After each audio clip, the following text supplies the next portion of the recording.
Hi, you guys. Welcome back for our daily practice questions. It's day 24.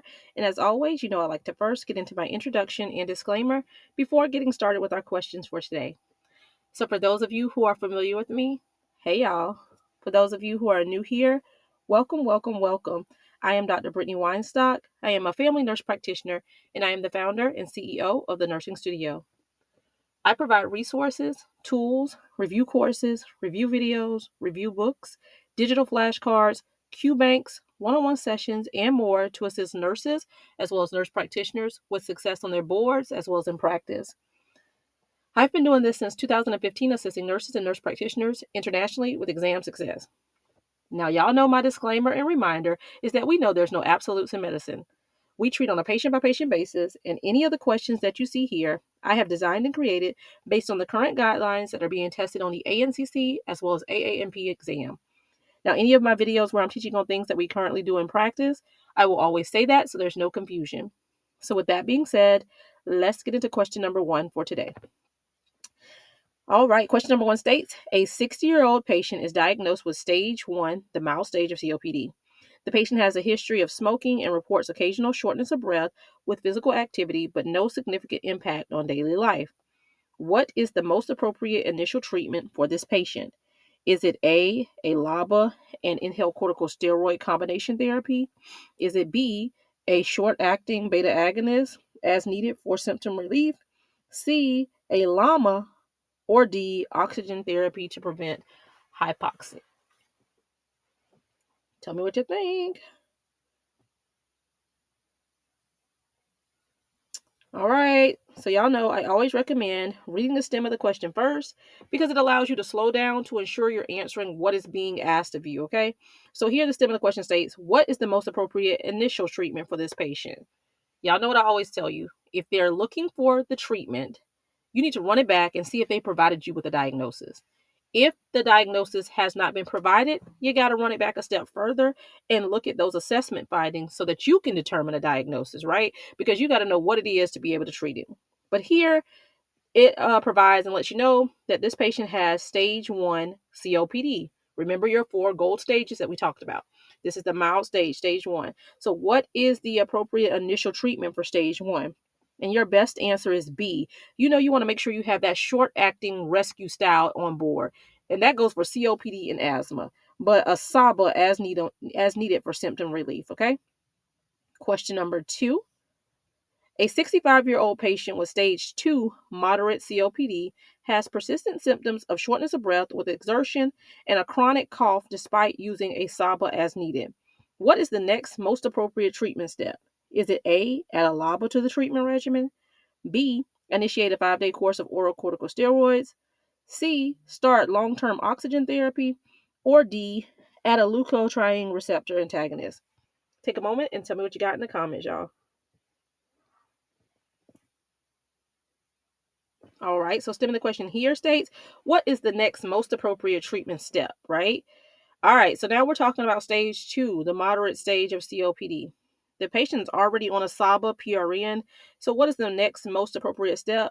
And that is A, you want to add in that LABA. Remember, with COPD gold stages, we are just building. So in stage 1, we have that short acting. Stage 2, we have that long acting. So it can be a short acting beta agonist being a SABA. So then you'll add in your long acting, your LABA, or you can go the route of a muscarinic agent. It could have been a short acting SAMA, and you can add in a LAMA, right? All right. And lastly, question number 3. A 70-year-old patient with stage 3, the severe COPD stage, presents with increased shortness of breath, frequent exacerbations, and reduced physical activity. They have been using a SABA PRN and a LABA inhaler, but continue to experience significant symptoms. What is the most appropriate next step in management?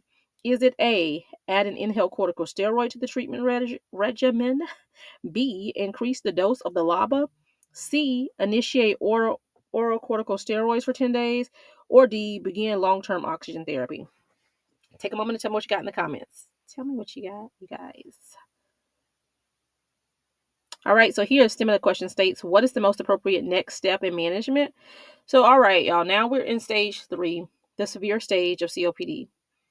And I want y'all to continue to march your way through it. So as I tell y'all, when you're looking at it, and that's why I'm big on doing it in a chart form. So on yesterday's video, we were talking about what puts them in those stages, because first you identify what classifies them to fall into stage 1, 2, 3, or 4, and then you need to know how to treat those stages. And then anytime you receive questions like this, you can quickly address and know what you're adding here, right? But again, let's run through these answer choices.